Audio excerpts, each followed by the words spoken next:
할렐루야, 반갑습니다. 네, 주범교회 온라인 사경회를 시작하도록 하겠습니다. 오늘은 출애굽기 강의 84탄이고요. 제목은 성막 예물이란 제목입니다. 출애굽기 이제 25장을 시작하도록 하겠습니다. 출애굽기 25장 1절에서 9절 말씀까지 보도록 하겠습니다. 출애굽기 25장 1절에서 9절 말씀입니다. 여호와께서 모세에게 말씀하여 이르시되 이스라엘 자손에게 명령하여 내게 예물을 가져오라 하고 기쁜 마음으로 내는 자가 내게 바치는 모든 것을 너희는 받을지니라. 너희가 그들에게서 받을 예물은 이러하니 금과 은과 놋과 청색, 자색, 홍색 실과 가는 배실과 염소털과 붉은 물들인 순양의 가죽과 해달의 가죽과 조각목과 둥이와 관유에 드는 향유와 분향할 향을 만들 향품과 호마노며 애복과 흉패에 물릴 보석이니라.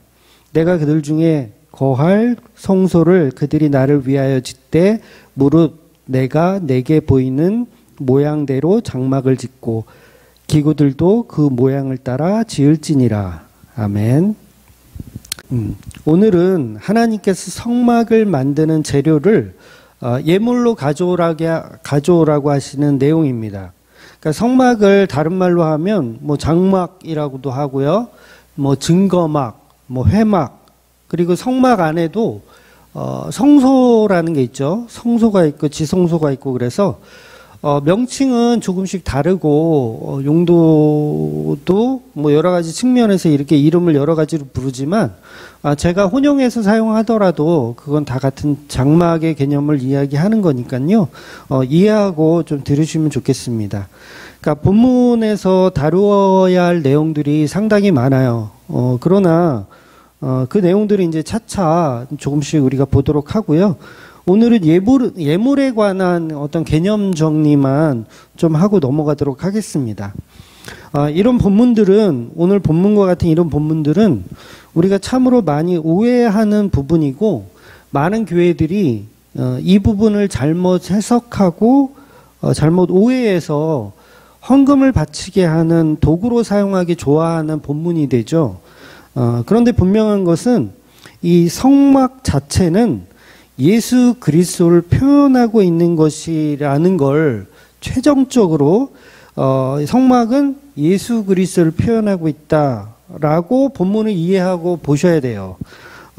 그래서 당분간은 이제 성막에 관한 이야기가 계속 등장할 텐데 이 부분을 일단 기본 베이스로 깔고 그 출애굽기를 보지 않으면 이해를 하기가 어렵습니다. 그래서 성막은 예수 그리스도를 표현한다. 예수 그리스도의 십자가 사건을 표현한다라고 이렇게 생각하시고 이 성막에 관한 이야기들을 쭉 이해하면서 보시면 좋겠습니다. 그래서 성막은 예수 그리스도의 십자가를 표적하는 건축물이기 때문에 이 성막이 있는 이유는 하나님의 영광을 위한 거예요. 하나님의 영광을 위한 거. 즉 예수 그리스도의 십자가 사건은 하나님께 영광이 되는 사건이라는 걸 필히 아실 필요가 있다라는 거죠. 성막은 하나님의 영광을 위한 것이기 때문에 십자가를 통한 우리의 구원도 결국은 하나님의 영광을 위한 것이 되는 거예요. 다시 한번 말씀드리면 우리가 구원을 왜 받죠? 우리가 구원을 왜 받아요? 저와 여러분을 위해서 우리가 구원받나요? 우리를 위해서 우리가 구원받나요? 그런 건 아니라는 거죠. 그러니까 하나님의 영광을 위해서 저와 여러분이 구원을 받는 거예요. 그러니까 예수님이 십자가 지신 것은 인간 구원만이 목적이 있는 것이 아니고 그 구원을 통해서 하나님이 영광 받으시는 거죠. 하나님의 영광 받는 거. 그러니까 처음부터 첫 번째 목적이라고 한다면 하나님께서 영광을 받으시는 게 목적이라는 거죠. 그러니까 지구의 창조부터 시작해서 십자가까지 그리고 저와 여러분이 구원받는 것까지 전부 예수님을 통해서 하나님께서 영광 받으시는 일이라는 거죠. 그래서 저와 여러분도 예수님을 통해서 하나님의 사랑을 배우는 것이고 그 사랑을 배운 성도가 이웃사랑도 할 수 있게 되는 개념인 거죠. 자, 그럼 오늘 본문을 들어가서 성막을 만들 때 예물을 가져오라고 하는데 기쁜 마음으로 바치는 자의 예물을 받으라고 말씀하십니다. 그렇다면 기쁜 마음으로 바치는 예물이 아니면 받지 말라는 말이 되는 것이죠. 그럼 이 기쁜 마음이라는 게 도대체 뭘까? 이게 중요하잖아요. 우리가 예물을 바칠 때, 하나님께 예물을 바친다고 할 때 어떤 마음으로 하는 것이 기쁜 마음일까? 이 부분을 이제 우리가 잘못 해석하고 오해하는 경우가 많다라는 거죠. 그래서 이 부분을 오해하면 하나님을 만몬으로 만들어 버리는 경우가 허다해요. 하나님은 만몬으로 만들어 버립니다. 어떤 돈의 신으로. 그래서 교회는 막 돈 하는 곳이다. 막 이렇게 사람들이 이렇게 손가락질을 하기도 하잖아요. 그러니까 그런 우를 범하게 된다는 거죠. 지금 모세가 지난주 말씀에서 드렸다시피 불바다 속에서 40일 동안 하나님과 함께 있어요. 40일 동안. 그런데 사람들은, 그러니까 모세는 산 위에서 하나님과 40일 동안 있고 산 아래서는 사람들이 황금 송아지와 40일을 함께 있는 거죠. 그러니까 백성들을 어떤 그 기쁜 마음으로 황금 송아지를 만들었다는 것에 우리가 주목할 필요가 있어요. 그러니까 억지로 만든 게 아니었죠. 이스라엘 백성들은 억지로 만든 게 아니에요. 물론 아론은 좀 억지로 만든 케이스가 되겠지만 백성들은 기쁜 마음으로 황금 송아지를 만든 거예요. 그리고 축제를 벌이고 있습니다. 거기서 춤을 추며 뛰어놀며 아주 기뻐하고 있어요. 황금 송아지를 만들어 놓고. 그렇다면 우리가 기쁜 마음이라는 이 개념 자체가 인간의 개념과 하나님의 개념은 서로 다르다라는 거죠. 이것을 모르니까 우리가 자기 만족으로 헌금을 드리고 나는 충분해, 나는 할 만큼 했어 라고 착각을 하게 되는 거예요. 그럼 도대체 정말 성경이 말하는 기쁜 마음이란 무엇일까? 그러니까 옛날에 그 다방에 가면, 옛날 커피숍 말고 다방에 가면 그 테이블마다 재떨이가 하나씩 있어요. 아마 남자 형님들은 아마 아실 텐데 재떨이가 있는데 그 재떨이가 보통 이제 그냥 일반적인 재떨이가 아니고 거기 12동물이 그려져 있어요. 12동물이. 띠라고 하죠. 띠. 자축인묘진사오미.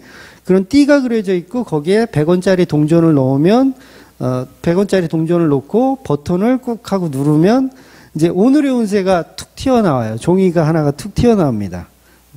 물론 재미로 뽑아보는 거죠. 사람들이 이제 재미로 이제 커피 마시면서 심심할 때 이렇게 100원짜리 동전 하나 넣고 이렇게 오늘의 운세를 뽑아보는 거예요.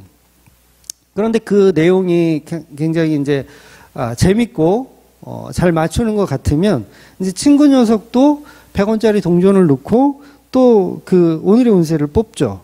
그랬을 때 그 기쁜 마음으로 동전을 넣는 그 마음, 이게 과연 기쁜 마음일까라는 거죠. 그러니까 오늘 본문은 당연히 그런 마음이 아니라고 이야기하는 거예요. 그러니까 내가 예물을 하나님께 바칠 때 이 하나님이 이것을 받으시고 나에게 2배, 3배로 더 좋은 곳으로 돌려줄 거라는 그 느낌으로 하나님께 제물을 바치는 것이 기쁜 마음이 절대로 아니라는 거죠. 그런 제물은 어떤 우상에게 바치든 다 동일한 느낌이거든요. 그러니까 재떨이라고 하는 우상에게 동전을 바치듯이 하는 그런 기쁜 마음이 절대로 아니라는 겁니다. 그래서 종교인들은 우상에게 돈을 바칠 때 기쁜 마음으로 하지 않는 신자가 거의 없어요. 다들 기쁜 마음으로 바칩니다. 심청이도 기쁜 마음으로 공양미 300석을 부처님에게 바쳐요. 그런데 그 기쁜 마음이란 어떤 마음이냐면 아버지가 눈을 뜰 것이라는 그 마음. 그러니까 어떤 대가가 있는 거죠. 어떤 대가가 있는 기쁜 마음. 이건 다른 종교에도 흔히 볼 수 있는 기쁜 마음의 예물이라는 거예요. 그런데 본문이 말하는 기쁜 마음의 개념은 그런 개념이 종교적인 그런 개념이 아니라는 거죠. 그렇다면 본문이 말하는 기쁜 마음의 개념은 뭘까? 종교적인 목적과는 전혀 다른 마음이어야 한다는 거예요. 그래서 본문이 말하는 기쁜 마음이란 오히려 아무것도 바라지 않고 바치는 상태가 오히려 기쁜 마음이라고 말하는 거예요. 그래서 제가 서론으로 십자가를 지는 예수님을 영광으로 표현해서 설명해 드리는 거예요. 십자가야말로 진정한 예물이거든요. 그러니까 우리가 드리는 예물 하면 사실 십자가가 전부예요. 십자가야말로 진정한 예물이고 그것이 그 십자가가 기쁨으로 드리는 예물의 끝판왕이라는 거죠. 그러니까 이거는 신학적으로 좀 굉장히 난해한 허를 찔리는 질문일 수 있는데 여러분도 한번 생각을 한번 해보세요. 만약 예수님이 십자가를 지시고 죽으셔도 아무도 구원받을 사람이 없다면 그래도 예수님은 하나님께 순종하여 십자가를 지셨을까라는 질문이에요. 구원받을 인간이 아무도 없어도 예수님은 피 흘려가며 그 십자가를 지셨을까? 물론 이런 질문을 십자가를 폄하하는 질문이라고 욕을 하실 수도 있겠지만 하나님이 예수님에게 구원의 목적을 예를 들어서 비밀로 하시고 예수님에게 구원의 목적을 비밀로 하셔가지고 너는 그냥 지구에 내려가서 그냥 십자가에 달려서 죽으라는 그 명령만 예수님이 알고 죽으셨다. 그렇다고 한다면 그래도 예수님이 십자가를 지셨겠냐는 것이죠. 목적을 모르는 상태에서. 그래도 예수님은 하나님께 순종하여 십자가를 지었다는 것입니다. 성경을 근거해 보면 예수님은 구원받을 인간이 아무도 없어도 하나님께 순종하여 십자가를 지셨다라는 거죠. 왜냐하면 이삭의 번제 사건을 봐서 우리가 알듯이 아브라함은 이삭을 번제로 바치고 나서 받을 보상에 어떤 눈이 멀어서 번제를 드리는 행동을 한 게 아니거든요. 이삭을 바침으로 인해서 뭔가를 획득하기 위한 또 다른 어떤 더 좋은 것을 획득하기 위한 방법이 아니었고 그냥 온전히 아브라함은 하나님을 사랑하고 하나님을 신뢰하는 마음에서 아무런 보상도 없이 그 아들 이삭을 제물로 바치려고 했던 거라는 거죠. 이삭도 마찬가지죠. 이삭도 내가 번제함으로 죽으면 어떤 나에게 생겨날 보상 따위를 생각하고 죽으려고 했던 게 아니라는 거죠. 그러니까 바라는 마음이 없다라는 거예요. 아브라함과 이삭은 하나님께 번제라는 예물을 올려드리면서 무엇 하나 바라는 것이 없었다라는 거죠. 그냥 처음부터 끝까지 하나님의 영광을 위하여 하나님의 말씀에 순종하기 원해서 아무런 목적 없이 그냥 순종하더라는 거죠. 그렇다면 인간 구원의 목적이 달성되지 않아도 예수님은 하나님의 명령에 의하여 순종하여 십자가를 지셨다라는 겁니다. 왜냐하면 예수님이 하나님께 영광을 돌릴 수 있는 방법은 십자가뿐이고 예수님은 하나님을 너무도 사랑하기 때문이죠. 그래서 그 십자가로 예수님은 영광을 받으실 수 있기 때문에 인간 구원과는 무관하게 예수님은 십자가 지었을 거라는 거죠. 그래서 예수님은 인간들의 구원과 상관없이 십자가를 지면 그 자체가 영광이 되는 겁니다. 그렇기 때문에 이 세상의 인간들이 한 명도 예수님을 믿지 않아도 예수님은 십자가를 지시는 거죠. 왜? 하나님을 사랑하고 또 하나님께 순종하기를 원하고 또 하나님께 영광이 되기를 원하기 때문에 예수님은 인간들이 한 명도 예수님을 믿어주지 않더라도 예수님은 십자가를 마다하지 않고 지셨다라는 거예요. 순종하며 지셨다라는 거죠. 그러니까 인간 구원과 상관없다고 해도 하나님의 영광을 위해서 예수님은 순종하셨다라는 것으로 보는 것이 맞는 거죠. 왜냐하면 예수님은 하나님의 영광을 위해 십자가를 지신 것이고 그게 첫 목적이기 때문에 그래요. 성경 전체가 그걸 말하고 있습니다. 그렇다면 예수님이 십자가 사건을 우리 인간을 위한 것이라고만 최종 목적을 바꿔버리면 이건 인본주의적인 발상이 되는 거예요. 그러니까 예수님의 십자가 사건이 물론 인간의 구원이 맞아요. 인간의 구원을 통해서 예수님이 영광되고 하나님의 영광되는 게 맞는데 그걸 빼버린다면 인간의 구원 자체를 빼버린다면 그래도 예수님은 십자가의 죽음으로 하나님께 영광을 돌리더라는 것이죠. 그래서 인간 구원을 목적으로만 하는 십자가는 전부 거짓말이 되는 겁니다. 그러니까 하나님의 영광을 빼버린 인간 구원의 목적을 둔 십자가는 거짓말이 되는 거예요. 그래서 인간이 자기 구원을 주인공으로 만들고 싶은 인간의 욕망이라는 거죠. 십자가를 인간 구원의 목적으로 신앙하는 것이 바로 산 아래의 사람들이 지금 하고 있는 기쁜 마음이에요. 산 아래 사람들이 하고 있는 황금송아지 사건입니다. 그러니까 기쁜 마음은 두 가지가 되는 것이죠. 하나님의 영광을 위한 기쁜 마음이 있고 또 인간이 인간을 위한 기쁜 마음이 있는 거예요. 그러니까 하나님을 이용한 인간의 마음에 기쁜 마음도 있는 거죠. 그런 것들이 이제 잘못된 기쁜 마음이라는 거예요. 그래서 황금송아지를 만든 백성들을 하나님이 뭐라고 하시냐면 전부 진멸하겠다고 말씀하세요. 다 죽여버리겠다라고 말씀하세요. 모세 너만 남기고 다 죽여버리겠다라고 하실 정도였어요. 물론 그때 모세가 하나님께 기도하여서 백성들이 살게 되지만 개념 자체가 인간 구원만을 목적으로 하면 안 된다는 것이죠. 그래서 저와 여러분은 기쁜 마음이라는 개념을 잘 이해하실 필요가 있습니다. 즉 예수님의 십자가 사건 그 목적이 없는 그저 순종의 마음이 바로 기쁜 마음이라는 거예요. 인간이 인간을 위한 목적 없는 마음, 이것이 하나님께 영광이 되는 마음입니다. 어쩌면 이건 인간들은 절대로 할 수 없는 영역의 마음이에요.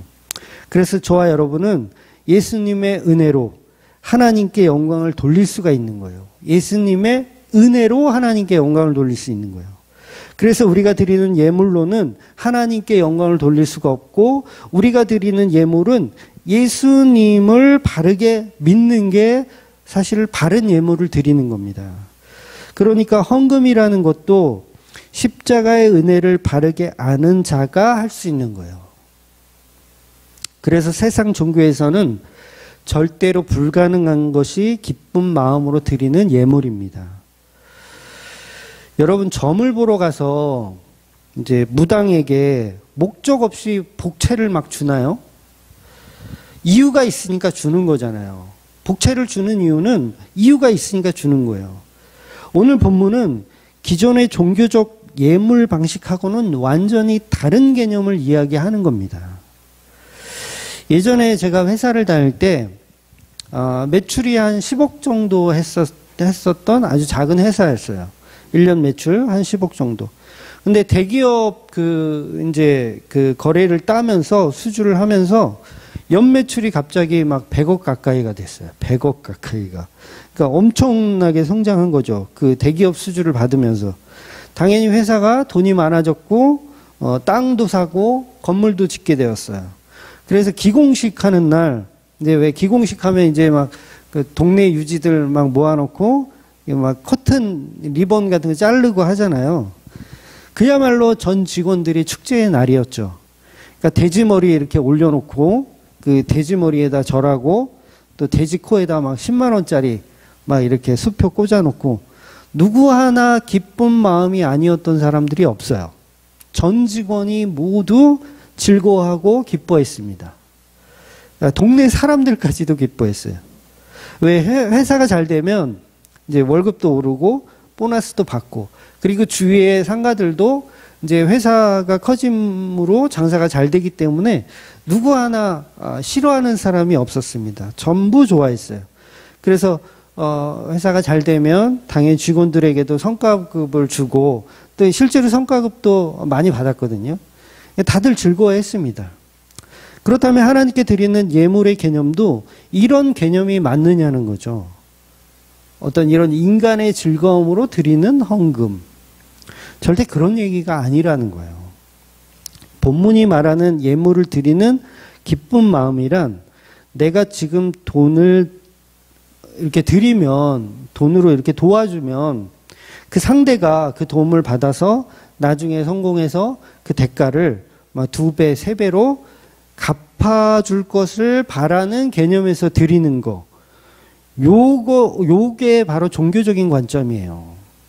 하나님 말씀하시는 기쁜 마음으로 바치는 예물의 개념은 그냥 아무 조건 없이 바치는 것을 기쁜 마음이라고 이야기하는 거예요. 바로 이것이 예수님이 먼저 십자가를 지고 가는 마음인 거예요. 아무도 구원할 사람 없어도 순종하여 십자가를 지시는 마음이 바로 기쁜 마음이라는 거죠. 이 마음과 동일한 사람들을 성도라고 하는 거예요. 즉 예수님이 십자가를 지시는 것은 자기 영광을 목적으로 지신 것으로 오해하시면 안 돼요. 자기 영광을 받기 위해. 그러니까 영광이라는 개념 자체가 사실은 사람들이 생각하는 것하고 성경이 말하는 거하고 좀 개념이 많이 다르거든요. 그러니까 이 부분도 사실은 한번 설명해 드리면 꽤 오래 설명이 필요한데 성경에 등장하는 모든 단어 하나하나가요. 사실은 인본주의적으로 생각하는 경우가 대부분이에요. 그러니까 어설프게 설교를 이렇게 들으면 이제 자기 듣는 사람이 사실 그 설교를 스스로가 해석해서 다 각자가 다른 해석을 하게 되거든요. 그러니까 이게 어떤 차이냐면 그 단어들의 개념 자체를 모르기 때문에 그래요. 단어들의 개념 자체. 그래서 영광이란 단어 자체 하나만 보더라도 우리가 생각할 때는 영광 그러면 마치 이제 뭐 올림픽에 나가서 뭐 금메달을 따는 거. 그러니까 교회가 발전하고 막 부흥하고 건축하고 교회 수가 늘어나고 막 연매출이 막 올라가고 그래가지고 막 축제를 벌이고 이런 거를 하나님께 영광이라고 우리는 생각하는 거예요. 그러니까 영광이라는 개념을 잘못 오해하고 있는 거죠. 근데 하나님이 받으시는 영광은 절대 그런 개념의 영광이 아니라는 거죠. 그러니까 똑같이 우리가 찬양을 하더라도 영광 영광 할렐루야 이렇게 찬양을 하더라도 그 머릿속에 있는 영광이란 개념이 전혀 다른 거예요.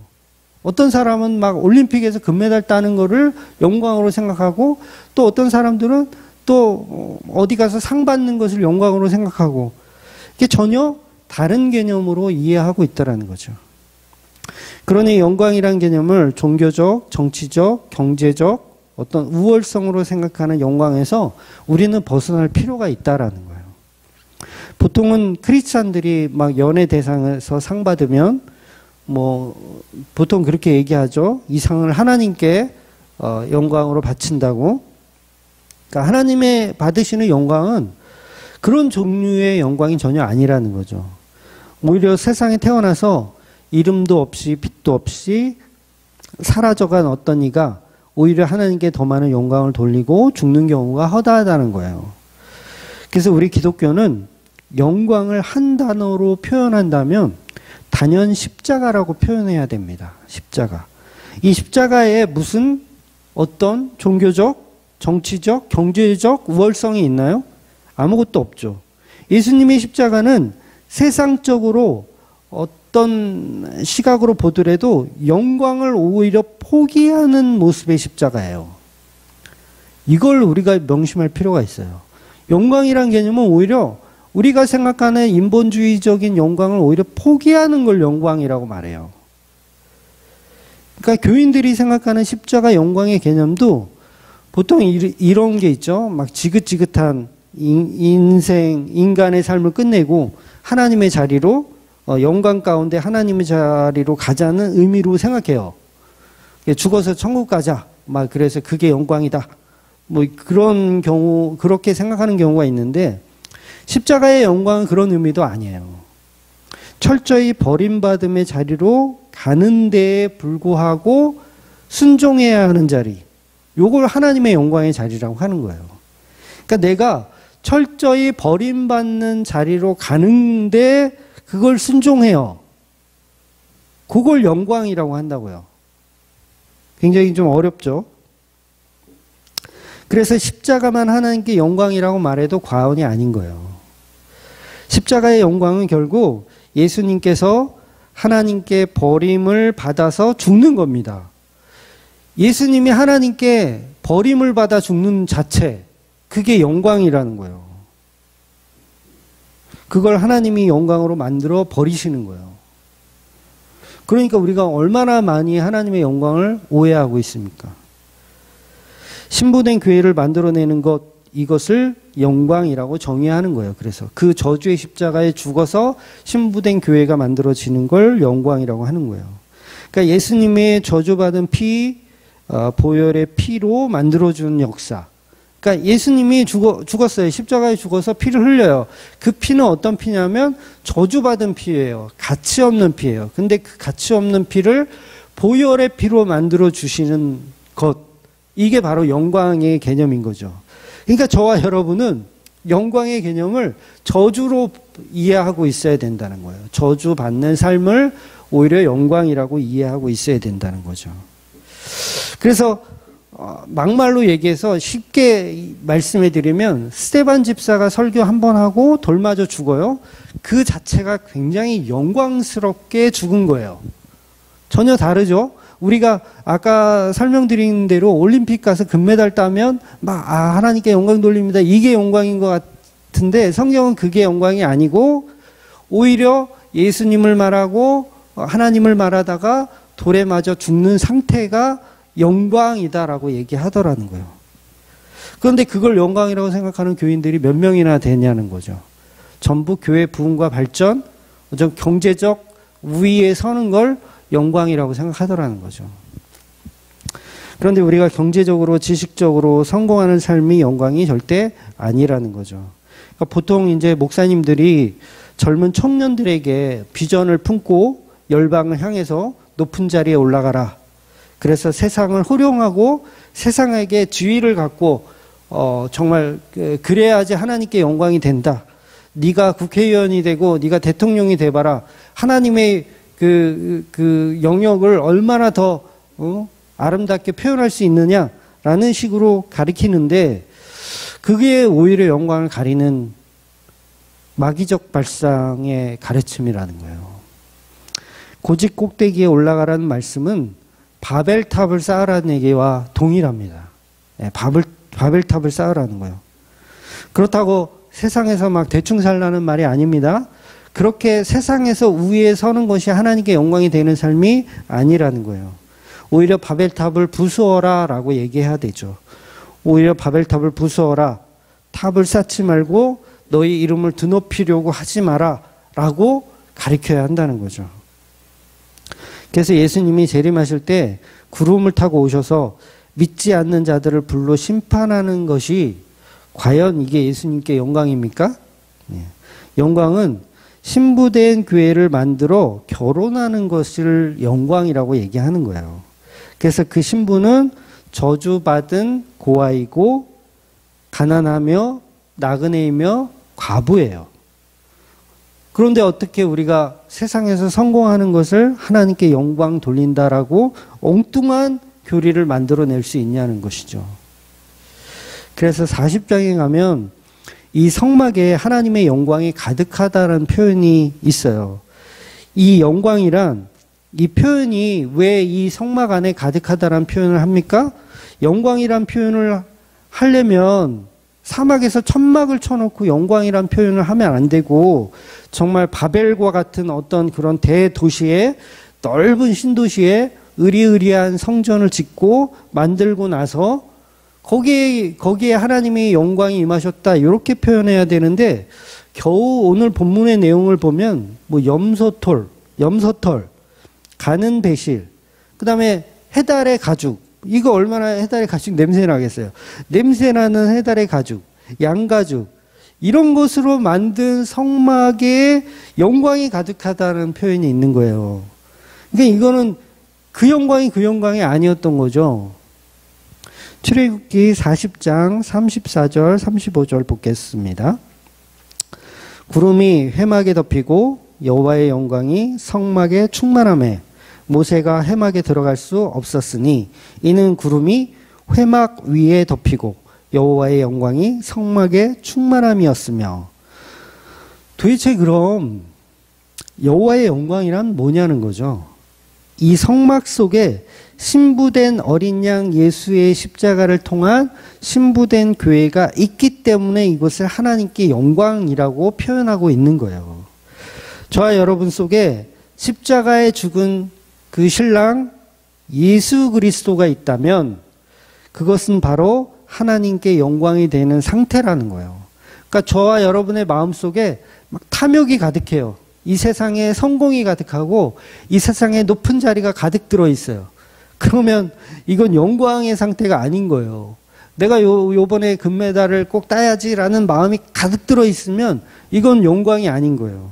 이 속에 뭐가 있어야 되냐면 죽은 예수가 들어 있어야 되는 거죠. 십자가에 죽은 예수. 그 하나님의 순종에 의해서 피 흘려 죽은 그 예수 그리스도가 저와 여러분의 마음속에 있을 때 이게 영광이 되더라는 거예요. 거기에는 인간의 부와 명예 아무것도 필요가 없는 거죠. 하나님 그 아들 예수를 왜 십자가에 내어주셨습니까? 바로 하나님의 영광을 위해서예요. 그런데 그 영광이란 다시 말씀드리지만 부귀영화가 아니고 신부된 교회를 살려내는 일이 바로 하나님께 영광이라는 것입니다. 저와 여러분을 그 아들 예수님의 며느리 삼는 일이 바로 하나님의 영광이라는 거예요. 그럼 우리가 그 아들 예수님을 신랑으로 함께 누리고 사는 것이 전부 하나님께 영광을 돌리는 삶이라는 거예요. 그래서 결과적으로 보면 구속사적 모든 하나님의 일이 전부 영광인 거예요. 그러니까 성막 만드는 일도 왜 영광이 되죠? 그 성막 속에 예수님의 십자가를 고스란히 표현하고 있기 때문에 하나님은 그 성막에 구름기둥과 불기둥으로 영광스럽게 임하시는 거예요. 왜? 성막 안에 죽은 예수가 있거든요. 그리고 성도가 있거든요. 그러니까 거기에 성령이 임해서 그 하나님의 영광이 임하시는 거예요. 심지어 인간이 죄를 범하고 은혜를 알게 되는 상태도 하나님의 영광인 거죠. 나는 정말 구원받지 못할 창녀임에도 불구하고 나를 아내 삼아 주겠다라는 그 예수님의 사랑 때문에 우리가 창녀인 우리가 하나님께 영광이 되더라는 거예요. 그러니까 예수님은 자기 받을 영광이 없이 신부된 교회를 사랑하셔서 아무런 자기 보상 없이 지신 것이 십자가인데 그 십자가가 하나님께 영광이 되더라는 것이죠. 우리 성도들도요 똑같습니다. 그래서 나의 영광이 없는 값없이 내어주신 그 신랑 예수의 은혜와 사랑을 알고 사랑하는 상태가 바로 하나님께 영광 돌리는 상태가 되는 거예요. 그래서 성도는 먹든지 마시든지 무엇을 하든지 다 하나님의 영광을 위해서 사는 겁니다. 그 먹든지 마시든지가 뭐예요? 예수님의 살과 피를 말하는 것이고 그 십자가의 은혜를 영광이라고 말하고 있는 겁니다. 그러니까 저와 여러분이 하나님께 영광을 돌릴 수 있는 유일한 방법은 예수님의 십자가를 믿고 살아가는 것뿐입니다. 그렇다면 이스라엘 백성들이 성막을 만들기 위해서 재료를 바치는 것은 자기를 위한 어떤 행동이 아니고 십자가에 죽은 예수님을 사랑하는 마음에서 하는 행동이기 때문에 그것을 기쁜 마음이라고 정의할 수 있는 거예요. 그래서 믿지 않는 사람들은 어떤 행위와 믿음을 구분하려고 해요. 믿지 않는 사람들은 행위와 믿음을 구분하려고 합니다. 왜냐하면 예물을 바치는 것은 행함으로 규정하는 마음이 있고 또 믿음은 또 믿음으로 따로 규정하고 싶은 거예요. 그 자체가 사실 불신자적 마음이에요. 행함과 믿음은요 하나입니다. 하나. 그러니까 행함이 없는 믿음은 있을 수가 없고 믿음이 없는 행함도 성도에게는 있을 수가 없는 거예요. 그러니까 믿음과 행함을 구분하여 질문하는 자체가 사실은 불신자들이 하는 질문이에요. 그러니까 예를 들면 이런 거죠. 어떤 분이 이제 교회 청소를 이렇게 하세요. 우리 교회도 이제 집사님 두 분이 교회 청소를 매주 수고해 주시는데, 그럼 그 청소하는 행동을 믿음이라고 정의할까요? 아니면 행위라고 정의할까요? 저는 그걸 행위로 보지 않습니다. 그걸 믿음이라고 봐요. 그래서 우리 집사님 참 믿음이 좋으시구나 이렇게 생각하지 행위가 좋으시구나 이렇게 생각 안 해요. 그러니까 저 행위가 굉장히 갸륵하다 이렇게 생각하지 않고 우리 집사님 믿음 참 좋으시네 라고 생각한다는 거예요. 그러니까 행위와 믿음은 성도에게는 같은 말이 되는 거죠. 그런데 가짜들은 믿음과 행위를 구분하려고 합니다. 왜? 행위에는 다른 목적이 있거든요. 행위에는 다른 목적. 그러니까 헌금을 하더라도 뭐 30배, 60배, 100배로 되돌림을 원하는 헌금. 이게 뭐예요? 이게 행위예요, 행위. 이건 믿음이 아닌 거예요. 그런 목적 없이 드리는 헌금을 믿음이라고 하지 행위라고 하지 않습니다. 그러니까 본문에서 말하는 기쁜 마음으로 드리는 예물은 행위가 아닌 믿음으로 드려야 하는 거예요. 그래서 믿음으로 드리는 예물만 받고 행위로 드리는 예물은 받지 말라고 오늘 본문이 말씀하고 있는 겁니다. 즉 믿음으로 드리는 예물의 개념은 하나님의 것을 하나님에게 돌려드리는 것이기 때문에 그 예물에 목적을 부과할 수가 없는 거예요. 이것을 본문이 기쁜 마음이라고 하는 것입니다. 보통은 우리가 헌금이나 연보를 할 때도 이것을 기쁨으로 받아주시고 30배, 60배, 100배의 축복을 달라고 하잖아요. 그 자체가 자원하는 마음이 아닌 거예요. 기쁨으로 드리는 마음이 아닌 거예요. 하나님을 만몬으로 우상으로 만들어버리는 이교도적인 행동입니다. 그래서 고린도 후서에 연보에 관한 이야기를 사도 바울이 할 때도 뭐라고 말씀하시냐면 고린도 후서 9장 7절에 보면 이렇게 이야기하고 있어요. 각각 그 마음에 정한 대로 할 것이요 인색함으로나 억지로 하지 말지니 하나님을 즐겨내는 자를 사랑하시느니라. 분명히 여기서는 각각 그 마음에 정한 대로라고 하고 있어요. 각각이라는 뜻이 뭐예요? 동일한 액수의 헌금을 내지 말라는 얘기예요. 그러니까 분명히 인색함이로나 억지로 하지 말라고 또 되어 있죠.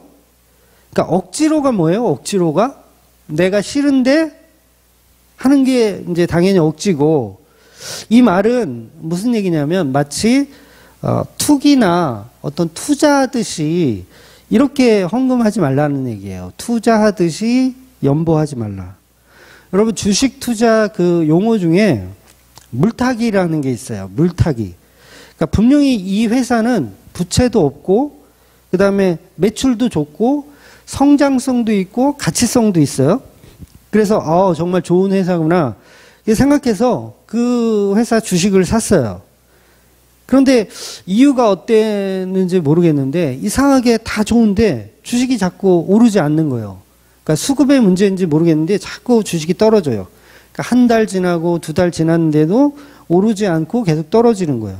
그러니까 내일이면 오를까, 모레면 오를까 계속 기다렸는데 계속 떨어지기만 해요. 그런데 그때 이제 이 주식의 성장성을 이 주주가 믿고 이 주식이 떨어진 이 낮은 가격에서 추가 매수를 하는 거예요.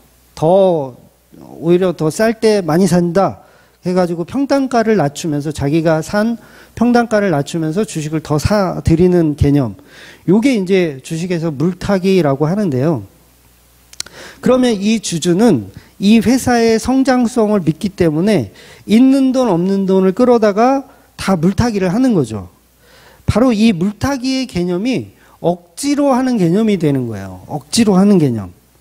그러니까 분명히 오른다라는 것을 내가 알기 때문에 어쩔 수 없이 영혼까지 끌어다가 투자를 하는 거예요. 어쩔 수 없이. 그러니까 오른다라는 걸 알기 때문에 하는 거예요. 그러니까 어찌 보면 이게 굉장히 좋은 현상 같고 믿음인 것 같지만 이게 바로 억지로 하는 거라는 거예요. 물론 주식은 이런 식으로 가치 투자를 하는 게 맞기 때문에 그런 식으로 성공할 수가 있죠. 그런데 교회에 드린 예물도 사람들이 이런 식으로 한다면 곤란하다는 거예요. 이것은 기쁜 마음으로 즐겨내는 것이 아니고 인색함이라는 겁니다. 이것이. 그러니까 물타기의 목적은 있죠. 물타기의 목적은 있어요. 자기가 돈 버는 게 목적이에요. 하나님께 드리는 예물에는 목적이 없어야 된다는 거예요. 그래서 하나님께 가치 투자를 하라는 식으로 교회들이 엉터리로 가리키는 경우가 많아요. 그러니까 바른 예물은 가치가 없는 걸 드리는 겁니다. 그게 이제 지지난주인가요? 설명드렸던 것 같은데 십자가예요. 십자가. 가치 없는 것을 드리는 것, 십자가. 저주받은 십자가. 먹지도 못하는 죽어버린 양을 하나님께 드리는 거. 쓰레기를 하나님께 드리는 거. 이게 아벨의 제물의 개념이라 그랬잖아요. 즉 예물은 그 돈의 가치를 두지 않고 내는 것을 말하는 거예요. 그래서 연보라는 개념이 뭐냐면 버리는 돈이라는 개념이에요. 버리는 돈. 그래서 연보는 하나님의 것을 하나님에게 돌려드리는 개념이고 그 돈에 내가 가치를 부여하지 못하는 거예요. 그래서 오늘날의 헌금도 이제 신부된 교회가 교회를 위해 드리는 개념으로 이해하셔야 돼요. 그러니까 오늘날에 드리는 헌금은 신부된 교회가 교회를 위하여 드리는 개념. 그러니까 내 것이 아니고 교회의 것을 교회에게 드리는 개념이 되는 거죠. 그래서 교회가 교회의 것으로 드리는 개념이 헌금, 연보 이런 개념인 거예요. 그래서 교회가 아닌 사람들은 연보를 할 필요도 없는 거죠. 교회 아닌 사람들은 연보를 할 필요가 없어요. 그리고 연보를 안 한다고 해서 그걸 또 뭐라고 할 필요도 없죠. 예. 그래서 헌금은 나의 피땀 눈물 그 개념으로 드리는 게 아니고 십자가에 이루신 예수님의 피로 만들어진 교회가 교회에게 드리는 개념인 거예요. 그러니까 내가 이만큼 노력하고 수고해서 이만큼 벌었는데 하나님께 나의 노력의 결과를 헌금합니다. 요게 잘못된 방식이라는 거예요. 요게 가인의 제사 방식이에요. 가인의 제사 방식. 그러니까 바른 방식은 어떤 거냐면 내가 그냥 하나님의 은혜로 제가 먹고 사는데 교회를 위해서 조금 나눕니다. 그게 맞는 거예요. 그래서 헌금은 내 것을 드리는 개념이 아니고 하나님의 것을 형제 자매에게 나누는 개념이에요. 그걸 연보라고 하는 거예요. 그래서 이스라엘 백성들은 금과 은을 애굽에서 가지고 나올 때 자기 것을 가지고 나오는 게 아니거든요. 자기 것을 가지고 나오는 게 아니고 이들은 노예로 살았기 때문에 보수를 받아가지고 나올 필요가 없어요. 아니, 필요가 없는 게 아니라 보수를 받아가지고 나오게 되면 이거는 노예가 아니잖아요. 그러니까 받아가지고 나오면 노예가 아니고 노동자죠, 노동자. 그런데 하나님이 금과 은을 출애굽할 때 애굽 사람들에게 받아가지고 나오게 합니다. 그리고 그 예물을 다시 하나님께 바치라고 하는 거예요. 요 지금 본문이 그런 개념이에요. 그러니까 이 뜻이 뭐냐면 처음부터 교회의 것이라는 거죠. 그러니까 이게 무슨 말이냐면 백성들은 이스라엘 백성들은 애굽의 노예가 아니고 하나님의 노예란 뜻이에요. 그러니까 그 보수를 애굽 사람들한테 받아가지고 하나님께 드리는 거죠. 그러니까 우리는 애굽의 노예가 아니라 하나님의 노예다라는 개념인 거예요. 그래서 보수를 받아가 애굽에서 나올 때 보수를 받아가지고 나오는 거예요. 그런데 이 과정에서도 하나님께서 강제로 바치는 게 아니라 자발적으로 바치라고 하죠. 자발적으로. 그래서 성도는 기쁜 마음으로 하나님의 노예가 되는 것에 참여하는 것. 요게 예물을 바치는 개념이에요. 나는 하나님의 노예가 되어도 좋아요 라는 개념에서 애굽에서 가지고 나왔을 때 있었던 금을 하나님께 돌려드리는 예물. 그러니까 나는 하나님의 노예입니다 라는 의미가 되는 거죠. 그러니까 보세요. 광야에서 40년을 살 것인데 금과 은이 필요가 없잖아요. 그러니까 성막을 짓게 하기 위해서 일부러 하나님이 애굽에서 나올 때 가지고 나오게 하신 거예요. 우리가 이 개념을 모르니까 금과 은을 자기를 위한 것이라고 생각하는 거예요. 자기를 위한 거. 그러니까 처음부터 금과 은을 가지고 나오게 한 목적은 성막을 짓기 위한 목적이었어요. 그래서 이제 언약궤에도 금이 꽤 들어가거든요. 그러니까 그런 거를 만들기 위한 목적이었다라는 거죠. 그런데 사람들은 그게 자기 거라고 생각하죠. 자기 거라고. 그래서 그걸로 뭘 만들어요? 황금송아지 만들잖아요. 그러니까 우리는 애굽의 노예도 아니고 하나님의 노예도 아니고 황금송아지의 노예가 되고 싶다라는 거죠. 그러니까 금과 은을 받아서 나온다는 것은 너희는 애굽의 노예가 아니고 그동안은 노동자였고 진짜 노예는 하나님의 노예라는 뜻으로 그 노동의 대가를 하나님께 드림으로 진정한 하나님의 노예가 되는 것입니다. 그러니까 하나님께 보수를 드린다는 건 내가 하나님의 노예라는 증거거든요. 그러니까 노예는 당연히 보수를 받으면 안 되니까. 데리고 나올 때 이미 노예는 지불하게 되어 있잖아요. 그리고 그 노예는 그냥 먹여주고 입혀주기만 하면 돼요. 그래서 하나님이 40년 광야 생활 동안 먹여주고 입혀주신 거예요. 왜? 하나님의 노예들이니까.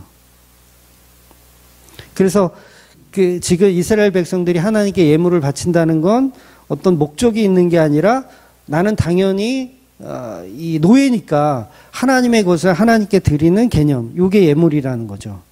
그렇다면 바른 예물의 개념은 나는 하나님의 노예가 좋습니다라는 뜻이고, 이걸 지금 한국 교회들이 그 부분을 이렇게 헌금과 연관시키자면, 굳이 연관시키자면 목적 없는 헌금이어야 한다는 거죠.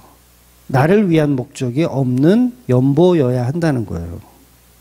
그러니까 하나님의 것을 하나님께 돌려드리는 개념이어야 된다는 거죠. 그러나 하나님은 그 예물을 모든 사람들에게 강제로 빼앗지 않으세요.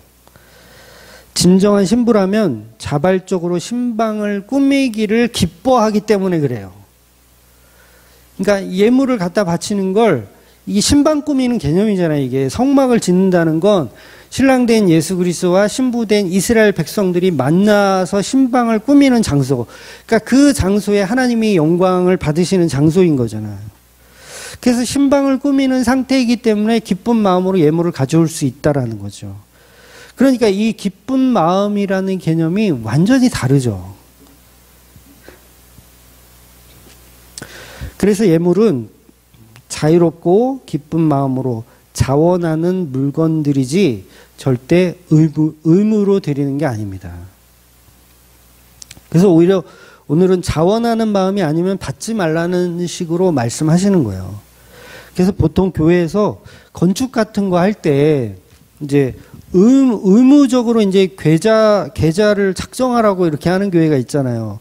전에 다니던 교회에서도 그런 걸 했었던 기억이 나는데, 막 작정 헌금을 하래요. 그러니까 돈을 내라는 게 아니라 한 해 동안 얼마를 낼 건지를 작정하라는 거죠. 이게 뭐예요? 이게 의무적인 거죠. 억지로 하는 거죠. 제가 감히 말씀드리는데 아직도 이런 식으로 해서 헌금을 미리 작정하고 써내라는 교회가 있다라면 그런 교회는 아예 다니지도 말라고 제가 말씀드려요. 그건 이미 교회가 아니고요. 종교 사기 집단에 불과합니다. 그러니까 교회 헌금은 하고 싶을 때 하시면 되세요. 그냥 하고 싶을 때, 감동이 올 때 하시면 돼요. 교회 헌금을 어느 성경에서 작정하고 약속대로 이행하라고 써져 있습니까? 전부 그건 인간들의 생각일 뿐이에요. 하나님이 무슨 사채업자도 아니고, 혹시 이제 헌금 같은 거를 이제 서원하셔가지고 막 그런 걸로 이제 고민하시는 분이 가끔 있던데, 그냥 털어버리세요. 그거 그냥 아무것도 아닙니다. 교회 봉사도 마찬가지죠. 즐겁지 않으면 할 필요가 없어요. 어떤 분들은 그래요. 억지로라도 봉사를 해야 그 사람이 신앙이 성장하고, 억지로라도 헌금을 해야 이제 미천 생각나서 교회를 안 떠나고 뭐 열심히 한다. 이렇게 반박하시는 분도 계시겠지만, 성경이 말하는 개념은 전혀 그렇지가 않아요. 그러니까 36장에 가면 백성들이 가지고 온 예물이 너무 많아서 그만 가져오라고 하거든요. 이제 출애굽기 36장 5절에서 7절 보면 나와 있는 말씀인데 한번 제가 읽어볼게요. 모세에게 말하여 이르되 백성이 너무 많이 가져오므로 여호와께서 명령하신 일에 쓰기에 남음이 있나이다. 모세가 명령을 내리매 그들이 진중에 공포하여 이르되 남녀를 막론하고 성소에 드릴 예물을 다시 만들지 말라 하매 백성이 가지고 오기를 그치니 있는 재료가 모든 일에 하기에 넉넉하여 남음이 있었더라. 그러니까 하나님이 임재한 교회는요, 절대 망해도 망한 것이 아니기 때문에 돈 때문에 걱정할 필요가 없습니다. 그러니까 한마디로 억지로 하실 필요가 없다는 얘기예요. 물론 교회가 형편이 어렵고 그러면 조금 더 내야겠다라는 마음이 있으면 하시면 돼요, 그냥. 근데 내가 형편이 좀 어렵고 그러면 안 하셔도 됩니다. 그러니까 사업이 잘 되고 형편이 넉넉하다 그러면 좀 하셔도 되고, 그러니까 상황에 맞게 자원하는 마음으로 하셔야 된다는 거죠, 헌금이란. 그러니까 재정위원들이 이제 보통 눈치를 보잖아요. 뭐 저희 교회는 아직 재정위원이 없어서 눈치 볼 상대는 없지만 재정위원들 눈치를 보잖아요. 그럴 필요가 없다라는 거예요. 이미 예물은요, 십자가로 이미 지불이 되었습니다. 이미 지불이 되었어요. 형편이 어려워서 못하는 것을 눈치 볼 필요가 없어요. 오히려 그런 사람들이 있어요. 오히려 자기는 형편이 어렵기 때문에 헌금 낼 돈도 없다. 그래서 나중에 여유가 생기면 그때 교회를 다니겠다. 그런 사람들 의외로 많습니다. 의외로 많아요. 저도 많이 만나봤어요. 교회가 그런 사람들 다 쫓아내고 있는 거예요, 지금. 물론 오늘 본문이 말하고 있는 개념은 헌금 이야기는 아니에요. 제가 예물 이야기가 나와가지고 이렇게 말씀드리는 건데, 다시 말씀드리지만 성막이라는 것은 예수님의 십자가의 임재를 표현하는 겁니다. 그러나 예물의 개념이 나오기 때문에 말씀드리는 건데, 그래서 오늘 본문에 나오는 예물의 품목을 보면 금과 은 같은 비싼 물건도 있지만 가는 배실, 염소, 털 같은 것은 아주 싼 물건이에요. 따라서 누구나 마음만 있으면 형편에 상관없이 할 수 있는 것들입니다. 그러니까 하나님이 성도들에게 바라시는 것은요, 어떤 돈이 아니에요. 하나님이 성도들에게 바라시는 건 성막의 참여예요. 성막의 참여. 돈이 아니고. 그러니까 가는 배실 조금이라도 이렇게 드리면서 그 성막에 참여하라는 거죠. 그래서 이사야서 1장에 보면 예물에 관해서 엄청난 말씀을 하시거든요. 그러니까 이사야서는 구약이기 때문에 하나님의 예물을 기뻐하시고 억지로라도 드리는 예물을 갸륵하게 받으실 거라고 말씀하실 것 같은데 전혀 다른 말씀을 하시더라는 거예요. 그래서 보통 목사들이 하는 억지로라도 해야 된다, 뭐 그렇게 얘기하는 거 다 거짓말입니다. 이미 하나님은 예물 자체에 관심이 없으시고요. 함께 참여해라, 그 의미예요. 참여해라.